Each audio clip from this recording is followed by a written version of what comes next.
Okay,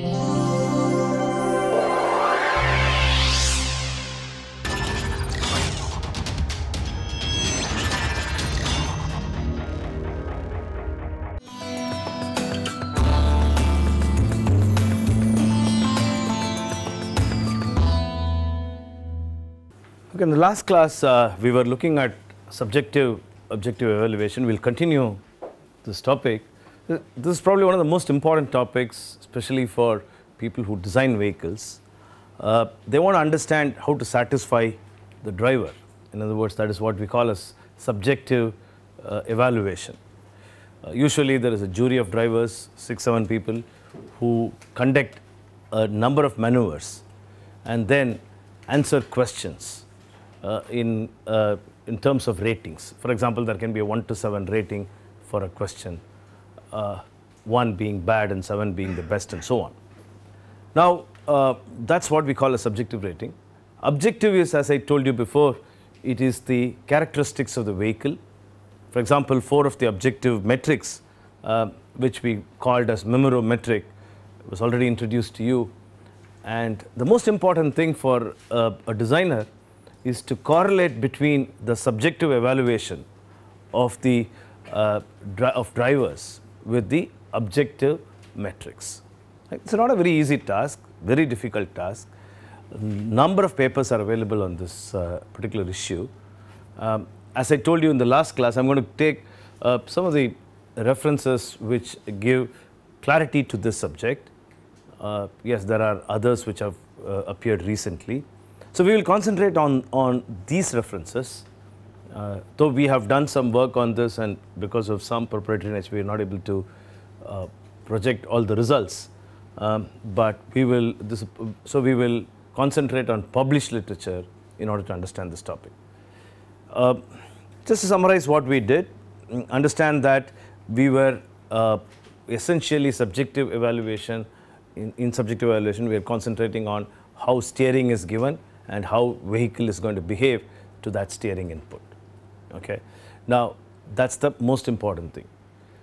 Now, the steering also involves, the steering input also involves how the steering is going to get a feedback from the vehicle due to certain maneuvers which we are going to do. Already we have seen this. We said that straightability, as the vehicle goes straight on a road, what are the things that we should look for in a vehicle. We were looking at steerability in the sense that how does the vehicle behave when you want to steer a vehicle. So in terms of agility, in other words, how much of steering angle you have to give in order that vehicle is going to listen to you.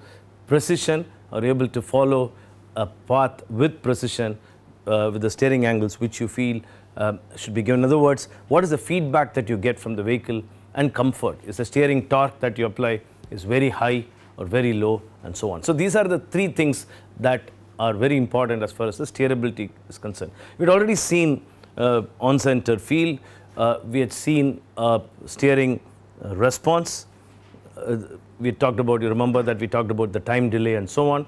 And then we had talked about steering linearity, how much linear or non-linear is the input as the path changes. We were looking at what we called as steering precision. Okay, steering precision is actually a subjective evaluation of the path that is followed. How much of steering input I have to give, or how precisely is the path that is followed as I give the steering input. So that is yes, again a subjective evaluation of the path to be followed. Then we have the steering angle. Okay, this again is a subjective evaluation of input versus output. Say for example, you can draw. So you give a path, a graph between time and the steering angle.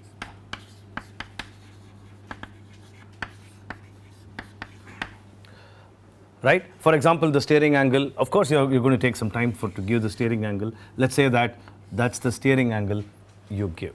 Okay? So you steer the vehicle to go at a particular path.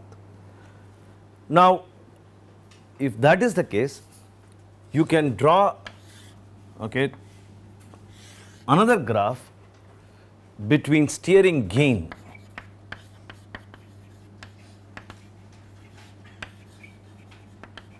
versus time. Okay, in other words, how much, since we are talking right now about steering angle, how much the vehicle is turning, okay, because of the steering angle with respect to time that you have given. Say it can be, there can be two graphs. One, say, let's say that one graph is like this, okay, the other graph is like this. Please note that when the steering gain is low, you have to give more steering, right? So this may be due to two tires, say tire A and tire B, two different tires, okay. Now this is where subjective evaluation comes into picture.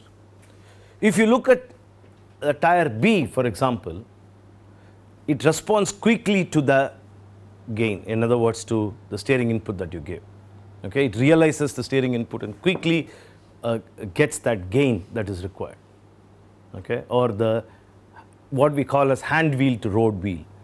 You know, the road wheel quickly realizes, raises, and then you know, the input is realized.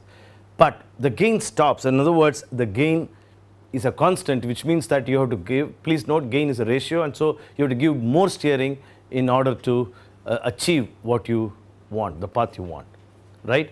So race time is high, but lot more steering has to be given. But on the other hand, tire B, the race time is low, but the amount of steering you have to give is less, okay. So this is what is realized, or this is what we call as subjective evaluation. Why, how does the driver feel, or when does the driver feel comfortable with tire A or tire B, okay. This is what we feel, or what we say as subjective evaluation. Yeah, then we have what is called as the steering effort. In steering effort, you talk about the steering torque that you have to give, you know, amount of torque that you have to give is steering effort. Returnability, we saw that when I leave the steering, how fast time versus the steering angle.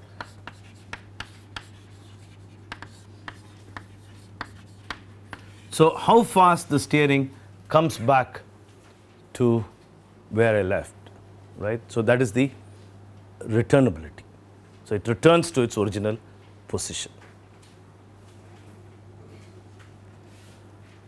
One of the most important things, so just go back. So here we are talking, all these things we are talking about is the steering and its effect on the vehicle, okay. So that's what we call as steerability, ability to steer. That's what we call as steerability, term used by Jem. Then we have what is called controllability. Okay, am I able to control the vehicle? And controllability comes especially at limit driving. It doesn't come, you know, on a very ordinary driving at 30 kilometers or 40 kilometers per hour in the city roads. So when we talk about controllability, we are talking about the limit driving, at limits. So with the grip, we are going to lose the grip, what's going to happen? Okay, this is what we are looking at. So in controllability, one of the first things that people today look at is what is called as balance FARA, balance between the front axle grip and rear axle grip. Actually, when they talk about, this is a common terminology that's used. When they talk about balance between the front axle grip and rear axle grip, actually what they mean is the slip angle that is developed between the front axle and the rear axle. Though this term grip is loosely used, it's actually the force generated, or in other words, it is the slip angle that is created, okay, between the front and the rear. That's what we call as balance FARA. It depends upon, of course, on the characteristics of the front tire and the rear. So this to a great extent is a tire characteristics, which you can see this in many of the websites of the tire manufacturers, where they will talk about balance FARA, and usually it's talked in a scale, okay, or termed in terms of a scale. Right. So, in other words, balance FARA is a measure of a transient oversteer or a transient understeer. We already talked about transient oversteer and transient understeer. Remember that when I am going to take a turn, okay, I'm going to take a turn, I am in a transient situation, and we had talked about usually whatever analysis we had done with respect to K was on steady state. So, transient oversteer and transient understeer is when I enter a turn, when I power on or power off, okay, or accelerate, in other words, I accelerate or brake and so on. Please understand that there's again a confusion in the literature on braking, acceleration, power on, power off. Okay, these are rather power off and power on.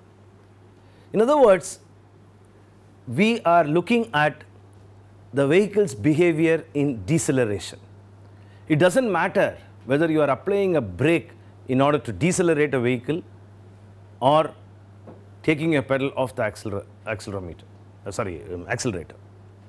Okay, taking the pedal off the accelerator is as much a braking as you apply brakes, right? Or in other words, power you don't give, power off is also braking. So, usually I would say that they are synonymous, that you take your pedal, your leg off the accelerator pedal is braking. Okay. So, both of them, it's very important how the vehicle behaves in both these conditions. Why? As we had said before, whenever there is a load transfer, there is going to be a change in the what? Slip angles. We saw that whenever the vehicle rolls, there is a change in the slip angle. In the same fashion, whenever there is a whenever there is a pitch, or in other words, whenever there is a transfer of load between the front and the rear, again I am going to have a difference in alpha F and alpha R.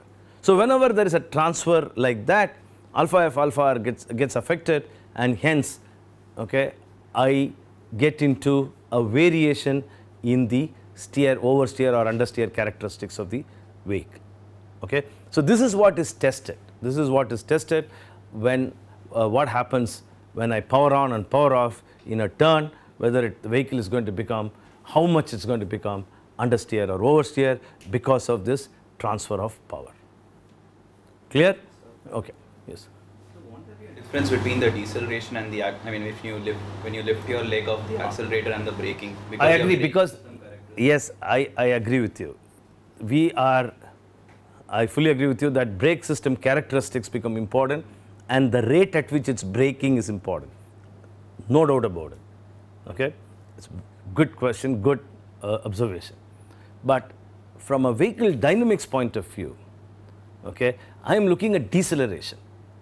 So, when I take my leg off this pedal, accelerator, automatically the vehicle speed comes down. That means, in other words, it is decelerating. Right? This is what I meant. Of course, deceleration or power off, okay, is no substitute for braking. There are other issues because the intensity of deceleration also is different. But I just wanted to tell you that the behavior is similar. In other words, you can look at the behavior from both this perspective. Right. Okay. So, usually when we say controllability, we are looking at the limit of the grips. I'm going to go a bit fast in this. In other words, we are looking at the stability of the vehicle at the limits. I'm going to lose the grip, okay, or I've almost lost the grip, or I've lost the grip. How does my vehicle behave? This is the condition, at the limit conditions. The first thing under these conditions that you look at is what is called as yaw stability. So, look at the slide. What are the things that we are looking at. So, the first thing that we are looking at is yaw stability. What is meant by yaw stability? So, the vehicle at this limiting conditions would actually yaw. Okay. This is because, there are a number of design reasons. Maybe this is because of the lateral compliance differences and so on. Okay. So, the vehicle would yaw. The vehicle would be like this. then would be like this, then would be like this, and so on. Okay, so the vehicle yaw, as the vehicle yaws, what also becomes important is yaw damping. Okay, how much are you? Is it going to go? It's going to be difficult to control the vehicle as it yaws. Okay, does it yaw? How much it yaws, and how difficult it is to control the vehicle? How does the yaw damping bring it back? Okay, bring back the oscillation to a steady condition, and so on, is what we mean by yaw stability. Okay, so that's the oscillation around yaw, right? The other thing is what we call as rear axle stability, which means that it is the, if this is the vehicle, okay, so how much, so the actually it goes, you know, the slips up and down like that. So it's a straight line where the rear wags the tail. Okay, so that is rear axle stability. Again, it's a question of oscillation, okay, about the rear axle. Braking stability, sorry, roll stability. How much, as I take a turn, okay, the vehicle rolls, right? And this is slightly different from rollover stability, where we are looking at the propensity of the vehicle to roll over. Okay, this is a very severe test, usually done with steering robo. There are standards for this and so on. So roll stability is what does the driver perceive as the roll, and rollover is that the vehicle just rolls over. Then we are talking about braking stability. That means that you go straight, brake the vehicle, okay, how much of attitude of the vehicle I lose. Is it braking straight and standing there as I go, or does it move and so on. Then bump steer, the change in the toe as you go over a bump. Okay, this all of you who drive would have felt it in your vehicle. As you go over a bump, actually the steering steers and you have to hold the steering. And so what is the steering, that input that is given without your effort due to bump? You know, this is bump steer. So these are some of the things that you have to look at. So in a nutshell, when you test a vehicle, you look at how the vehicle behaves in a straight line when you go straight, how when you give a steering input, or what's the effect of the steering, and how the vehicle can be controlled. So these are the three things that you... When you say you study controllability at the limits, you look at how controllable the vehicle is when it's at the limit of, say, yaw stability. No, at the limit means I'm talking about the grip. Okay, at very high speeds when you take a turn and so on. Okay, we are not looking at, see, this goes with the limit of handling of the vehicle. Okay, we are not talking about these things at very low speeds. That's what I mean. Okay, under normal 40 kilometers per hour conditions of operation. Okay, that's what I said, that controllability at the limit. So what are the things that you do in the subjective test? Yeah. So when we talk about yaw stability, there are cases when the driver won't be able to steer. Yeah, of course. That is what is subjective rating. So how much the driver is, in one case, there may be a yaw of the vehicle and the vehicle may come back. Okay, in another case it may go out of control. He may feel very uncomfortable. So these are the feeling, you know, that's what we call a subjective rating. No sir, there are cases when the vehicle just plunge forward without the driver being able to steer it either way, right? It will just keep going straight without the driver having any. Yes, see, that's true. That's what we are calling as the subjective evaluation. When we say about subjective evaluation at the limit, it's not that the driver has lost complete control, it's all gone, and what happens? No. Okay, what we call at this point, when I reach a limit, that additional input that is given, how does it behave? So the additional steering effort at the limit is what we are looking at. It is not that I've lost control. Okay, for example, if you look at grip, okay, grip is again a loosely used term. It's just for a force that grip is used. For example, you know that alpha versus Fy force, right? If you know that it's going to reach a limit and it can come down, or it will come down. Okay, so this is what we call as unstable region. But a tire need not have a very sharp unstable region. It can be quite flat. Okay, in which case the controllability of this tire, or at the limit, or the grip as we call it, okay, is better than this. Okay, so what are we trying to do when there is a change? This is exactly next half an hour. That's what we're going to see. When there is a change in the characteristics of the vehicle, okay, how does the driver perceive? Okay, just wait for some time and we will look at all these things. So in other words, quickly summarizing this, we are going to look at straight ahead, okay, free steering, free steering. I'm not giving an input. Fixed steering, I'm going to hold. I'm going to look at the torque or the feel in my hand. Power on and off, okay, and braking. We have introduced braking because a friend here said that yes, off and braking are different. Okay, so we have introduced braking. Steering, on center steering, we already saw on center steering. Off center steering, when the steering is not at the center, how does it behave? Progressive steering, this we called as linearity as a increase. Limit grip steering is what we have been talking about. And flick steering, when I just flick the steering, what is returnability? So that's what is given by flick steering. So we give a number of steering input when the steering is straight or when the steering is off center, away from the center. This is what we are looking at. We are also going to look at the vehicle during lane changing, that is single lane change. So in other words, the vehicle goes straight and then does a single lane change, or what is called as double lane change. So you go straight, due to some reason, you have to take a sudden severe double lane change. Okay, because of some obstacle here, okay, you have to do a double lane change. So this is what we call as lane changing. Cornering, circuit driving is very important. There is a circuit, and how do you travel in that circuit? Next time when you watch this Formula 1 car racing, you look at how actually drivers drive their vehicle. Very, very important. For example, if you let's say that there is a sharp corner like this. There are a number of things the driver has to do in order to efficiently, I say efficiently, it means the least time with least risk and so on. They have to take a turn. They have to, what is that they have to do? They have to actually start braking. They have to start braking. Okay? At what distance are they going to brake? Okay? How are they going to hold the pressure of the brake? Okay? Then, where do they take the turn?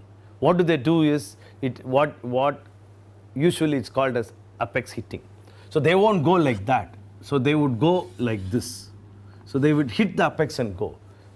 Okay? In other words, as far as possible, these drivers will not take a large or a small curvature of this, or small, large curvature or small radius. They won't take it. As far as possible, they would go like this, and you would always see that in any of these formula cars, racing cars, they would go out and come down.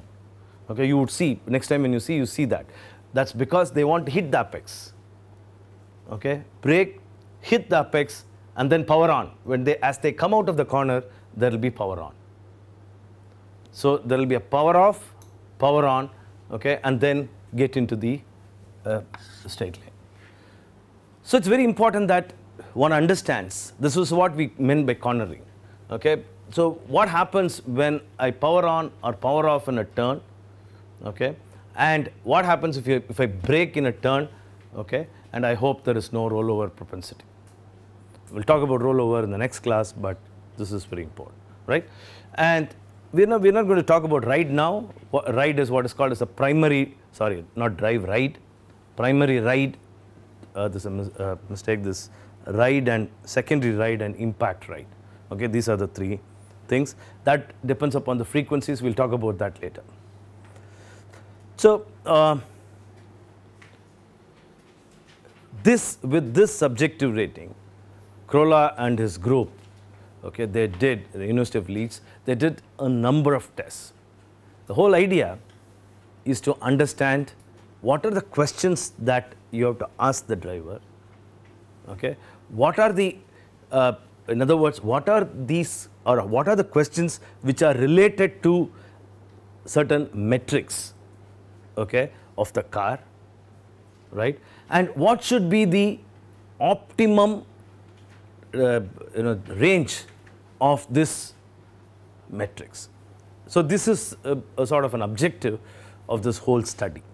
Okay, so what's more important, what's very important is what are the type of questions that you have to ask. So in order to do that, what they did was a very interesting, very elaborate study done with help of Myra. So you would see that they changed 8 vehicle parameters. They changed front tires, front damping, rear damping, front roll stiffness, rear roll stiffness, yaw inertia and bump steer. All these things they changed in the vehicle. Okay, so they get different, 16 configurations, 8 vehicle parameters. They changed it, and they got 16 configurations. In other words, they had 16 vehicles with various parameters. Okay, these are the parameters that they changed. Then they did a test. Okay, what is called a step steer test. It's a J-turn test. They give a steering, hold the steering. Then they did an impulse test, and then a steering pad. They went around and so on. So ultimately, they wanted to know whether it is possible to relate the subjective question. For example, if there is a question like ease with which line is held in smooth road cornering. Okay, if this is a question, they wanted to know whether this can be related to metrics like lateral acceleration gain at 0.4 hertz, yaw rate gain at 0.4 hertz, and yaw rate phase, sorry, the spelling mistake again, at 0.4 hertz. So in other words, they wanted to relate the metric, which is the vehicle characteristics, with a question answer. Right? Is that clear? Any questions? Right. Now, the first thing you may ask is, what happened? We have left that Memuro model in the air. What is the subjective objective evaluation of Memuro model? Where do we stand? Very important question. This is the first question that was answered. Why is Memuro model important? Because there are only 4 parameters. You see that in this study the parameters increase. 4 parameters are easy to study. Okay? So what happens is that subjective evaluation correlate well with these 4 metrics? That's the first question, right? Okay, we'll look at. And what is the process of actually coming up with a formula? Yes, there is a whole set of statistical techniques that they had used. Okay, what is called as regression analysis and so on. Okay, we're not going into the details of it. I've given you the reference. Look at the reference, very nicely written. Okay, they call this as ridge regression. Right. So you can look at the reference, how they came up with. Ultimately, did they come up with this? And what is the driver? See, one of the major problems here is that they had a number of drivers. I remember right, 7 drivers. So the drivers had to agree. Okay, there was a substantial difference between the drivers. Okay, their inputs, because it is subjective rating. The drivers, that's why we have 7 drivers, and if the group is not well behaved, then there will be a difference between drivers themselves. One guy would say that ease with which line is held in a road cornering, this again in a scale of say 1 to 7. He may give a rating of 3, another can give a rating of 5, okay, and the average may be 4, but the range may be very large, okay, and so on. Right? So there has to be a number of statistical measures that has to be introduced, given in the thesis. But in the objective evaluation, we are doing away with all that. We are replacing them with proper parameters. Yeah, exactly. That's what I'm going to see now. But does it have? Subjective evaluation is, as I said, is the ultimate, because whatever be the objective numbers, okay, you should feel that the car is good. That's what we call subjective evaluation. So in objective evaluation, we had 4 nice metrics. Do they really correlate with the rating by a driver? Okay, that's what we are looking at. For example, we said that the Memuro rhombus is bigger, better. Is it really better? Can I get some cars and drive it? with various Memuro rhombus, and say what you are doing, that's what is done here. So I have now 16 cars. What Memuro, for example, did was to take 20 Japanese cars and showed that these 20 Japanese cars had really a good correlation. The handling of these 20 cars had a good correlation with those 4 metrics. This is what he said. But this study here again wants to confirm whether that really works, right? So that's the interesting part of the study. Do you understand? Any questions? Yes. So we consider that bigger the rhombus, better the car. Yeah. Then why are we having negative signs? Exactly. So is that true? That's what I'm telling. Just wait for some time, okay? Then I'll take the questions. Sir, what is steering pad test? So you have a steering pad in which you give a constant steering and go in a circle, okay? Just go like that. That's a steering pad where there's a circular path which you follow, okay? So these are the things we had already seen, that steady state turning, power on, power off, sudden braking, transient cornering. These are the subjective questions. Subjective questions were based on these things. We've seen this list already. Okay, now comes the interesting part. The first thing he did was to check whether this Memuro model, okay, which is Memuro rhombus, is good to give us a clue about driving. Okay, so remember that there were cars tested by Memuro, and that's there in that red. The red line indicates the range. In other words, between the two red blocks or red lines. Say for example, all the Japanese cars which was tested by Memuro were between those two lines. This is the least, and that is the biggest. Okay, so all these Japanese cars were between those two red boundaries, right? And when Chen, who did his PhD in this group, and Ash, when they got these cars tested for the Memuro rhombus, their Memuro rhombus, which is depicted in that blue, were between this boundary and this boundary. Okay, the very first thing that you see here is that the Japanese car had more understeer characteristics. Okay, so when I go to the right, that side, more understeer characteristics when compared to what was tested by the Leeds group, which had more oversteer characteristics. Okay, see the complete difference. Okay, then the next question you would ask is, see, these cars were an experimental car. These guys were doing their PhD, so they had experimental cars. Okay, so their experimental cars were oversteer. Okay, the Japanese cars, you say, are understeered cars. Okay, what about European cars, for example? Okay, how much are they understeer or oversteer? Where do the actual European cars fall in this Memuro model? Okay, in other words, practically where do they stand? Interesting, they did that. So this is where, okay, the two cars fall between what has been done by Chen and the European cars. And before that, let's compare that. So this is what is the difference between the European cars and the Japanese cars. Okay, the range of the European cars were much less, okay, what has been tested than the Japanese car. In other words, what it simply means is that what the experiment that they did, the Chen and as their experimental car, even when compared to the European cars, had much more oversteer characteristics.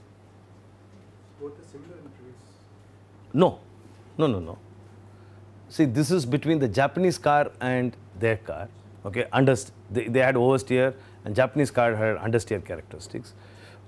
The European cars do not have that kind of understeer characteristics like the Japanese cars which were tested, okay, but they still do not have, sort of it's more towards the neutral steer. They do not have as much oversteer characteristics as was tested by this group. Okay. So clearly oversteer characteristics of the cars tested were much more for the study. Okay.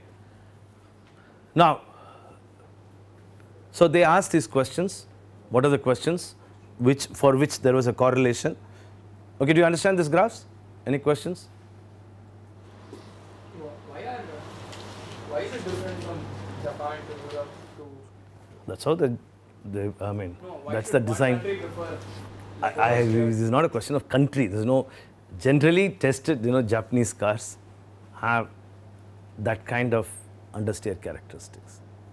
Okay, that's a philosophy, right? The more important question is which we're going to ask is what makes them like this? What are the characteristics of the car which makes the Munro rhombus like that? Do you understand? So this is what has been observed when we take up, I think about 6, 7 the European cars and then they test it. They take 20 Japanese car and test it. Okay, what is the difference between the two? It's this. But that would have been put into them by their manufacturers, right? There should have been some logic behind it. Yes, this was put by the manufacturer. That's why one car is different from the other. So maybe you can say that the understeer characteristics of Japanese car is more, which means that much safer, especially when you drive fast and so on, right? So it's a question of philosophy of the car designers. Okay, so that's why what we are going to do. We're going to answer your question by looking at an optimized car. Okay, let me not go that side. Let me not go this side. Please understand that this is theory. This is objective. Okay, the more important question you should be asking is, do people like Japanese cars or do people like European cars? Okay, we are live, so still, I don't want to answer that question. Okay, but which car is better from a subjective evaluation? That's more important question, right? So this is an objective evaluation. Right? I'm not going to answer that question. I'm not going to talk for one car or the other. Okay, that's not my intention. I'm saying that ultimately that's what you should be asking. Which car is Okay. better will also depend on who is driving the car. No, that's exactly the point. Okay, that is why we have expert drivers for subjective evaluation. It's not a question of who is driving. Okay, if you are driving, when we talk about subjective evaluation, that's why I repeatedly said that we are not driving at 40 kilometers per hour in our Chennai roads. That's not the issue. Okay, we are talking about driving at the limits. We are talking about, that's why I gave all those conditions here. So it's not a question of who is driving. Okay, so when we talk about subjective evaluation, we are talking about expert drivers. We are not talking about novice drivers. Okay, drivers who understand cars, who've been doing this for a long time. But it's our comfort that matters in the end. Right? The customer who is a novice. Absolutely, but it is usually felt that if there is an expert driver who feels that it is good, so that is why you choose an expert driver, okay, such a fashion that you test a car and he tests a car, it's the same. The feel is the same. Of course, you are free to choose whatever car you want. I am not advocating for you to buy this car or that car. You go to a showroom, get a car, and that's why you have cars for test drive, and you buy a car. That's your will and your pleasure and your money. That doesn't matter. Okay, we are talking about a subjective evaluation by an expert driver. Yeah, let's go ahead. When we got this plot, we made a number of assumptions, right? That doesn't cover all our subjective questions. Exactly. That is what I'm going to come to. So can we wait till I finish? Then you ask questions. I understand. I understand there are a lot of questions. Can you just wait? I'm going to answer all your questions. Okay, these guys have answered all your questions. So wait. Right. So the first thing is whether the drivers felt that this Munro rhombus, as it expands, okay, the car becomes better. There was a small, I would say, error in what they had said. Munro in his paper, in fact very clearly said, I have this, I think I have the paper here, very clearly states that the face angle phi right is better. Okay. So in fact you would see that I am just reading that statement. The right axis phi denotes following controllability. The smaller, that in other words, to the right is better. Smaller is not by magnitude, it's not minus 80 is smaller than 0, that's fine. But he has very clearly said the smaller, that means to the right is better.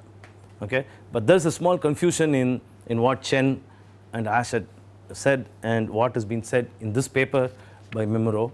Okay. So first thing is that whether the cars tested and the driver's input, how did it correlate with expanding the Mimuro rhombus? That's the first question, right? That's very interesting. Okay. Now, this is what happened. The red ones are by Mimuro. As you move away like that from the center, okay, they agreed.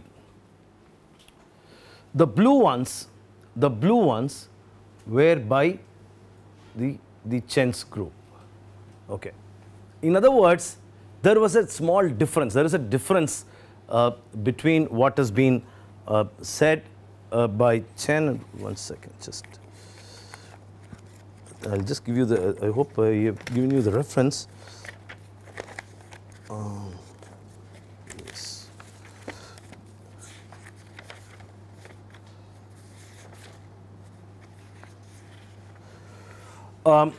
If you want, you can also look at this reference, Subjective Objective Assessment of Vehicle Handling and Performance by Krolla et al. in Seoul 2000 FISITA World Automotive Congress.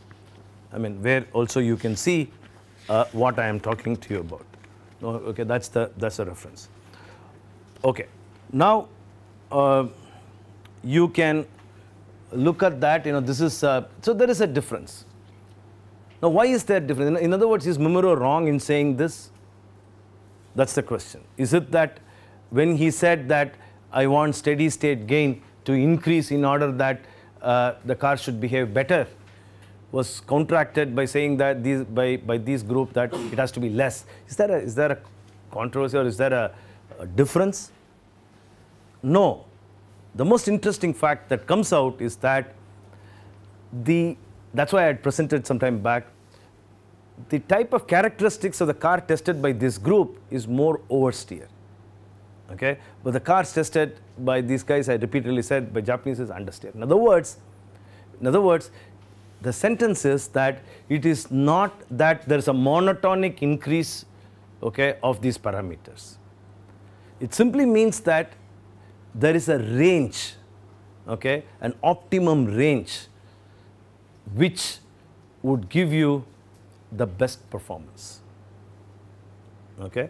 So, if you want to design a car, it should be an optimized. It's not that I keep on increasing the Mimuro rhombus.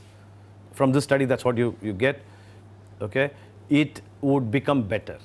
It was better for Mimuro basically because that the cars he was testing had that characteristics. So, slightly better, it became better. But when you test a car with a completely different characteristics, okay, then these statements may not make a meaning. So in other words, there is always a range in which the driver is going to feel good, okay, or in other words, his subjective evaluation is going to increase. Okay, this is a range, and maybe it's a range, or maybe it's a value where after a certain value, he is going to say it is better. Okay, right. So what this group did was to expand this. 4, they wanted to make it 8, and so on. Expand it. Okay.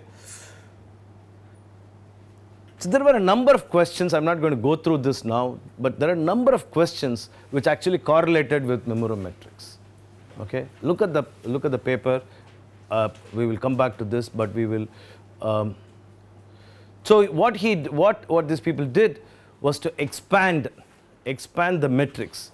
Okay, instead of 4, they started using. In my opinion, 4 is very good. The correlation has been good, but if you want a more a closer interaction with the subjective rating, then you can expand that metric. So for example, natural frequency, steady state gain of yaw velocity, phase delay at 1 hertz is fine. Then they introduced also yaw rate gain at 0.7 hertz. Road wheel steer gain, road wheel is steering wheel to road wheel. Okay, the road wheel steer gain at 1 hertz. Lateral acceleration gain at 1 hertz. The road wheel steering of the road wheel, okay, the face of this road wheel steer at 0.4 hertz. Yaw at 0.4 hertz. Okay, so these are the further metrics that was added as far as the frequency response is concerned. So they expanded the metrics. No more four guys who are going to form a rhombus. Okay, so numbers are increasing. They said these are the vehicle parameters which correlate with subjective rating. Okay, in other words, when the vehicle is driven straight, or when it takes a turn, when you brake during cornering, all those things are affected by these parameters. Okay, apart from that, other further metrics are, we'll talk about TB characteristics at 0.2 G, TB characteristics at 0.6 G, peak steer velocity torque at 0.2 G. What is the velocity torque peak steer? TB is what is called as the defined as a product of the response time of the yaw velocity. It's quite involved. Okay, just read this. Defined as the product of the response time of the yaw velocity to the first peak, and the steady state slip angle. It's a product, and the steady state slip angle, okay, achieved from the J-turn test.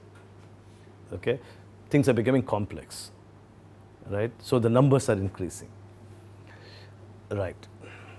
Okay, so TB, which is a product of these two things, time and the slip angle at 0.2 G. When you take a turn or when you take a J-turn, okay, and when the acceleration is 0.2 G, what is TB characteristics?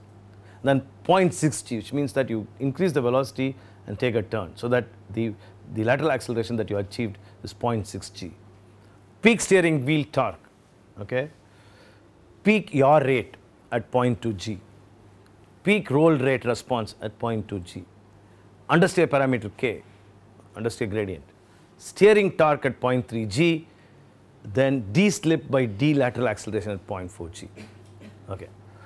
The next question is, oh God, list is becoming, okay, losing track. The next question is, it's not been answered, is why are we looking at these things? Okay, who told you, or what is the logic of suddenly coming and telling me that TB characteristics at 0.2 G or peak yaw rate at 0.2 G has a correlation with vehicle performance? So we are saying that these things are important for vehicle performance. Okay, why is this at 0.2 G? Why is it that steering torque at 0.3 G is important? Why is it that you are looking suddenly at road wheel steer gain at 1 hertz? Okay, and why is it that we are looking at other things like D slip angle by D, that's the slope of the slip angle to lateral acceleration at 0.4 G, taken at 0.4. Why are they important? Not clear. Sir, but the basis for choosing these was from the statistical studies, right? They said Correct. That's all. That's all. It is a question of curve fitting. When I have these parameters, when drivers answer a question, okay, number of questions, and when they agree, when I look at these two things, okay, looks like these are the parameters which are affecting. Okay, this is an open research yet. Why should it be at 0.6 G? Maybe different. Okay, so this is actually an open. Yes, it has a science, because you look at some frequency response at these positions and so on. But I would say that still that it's an open thing. It may be, I mean, there's still a lot of scope to understand this. That's what makes one car different from the other. Okay. So the interesting point is this. We close this. Ultimately, we come up today's class with this. So ultimately, we come up with a range of objective metrics for good subjective rating. So in other words, if you want to design a car, and if you want this to be approved by expert drivers, hopefully the customers will follow the expert drivers, then how do you design the car?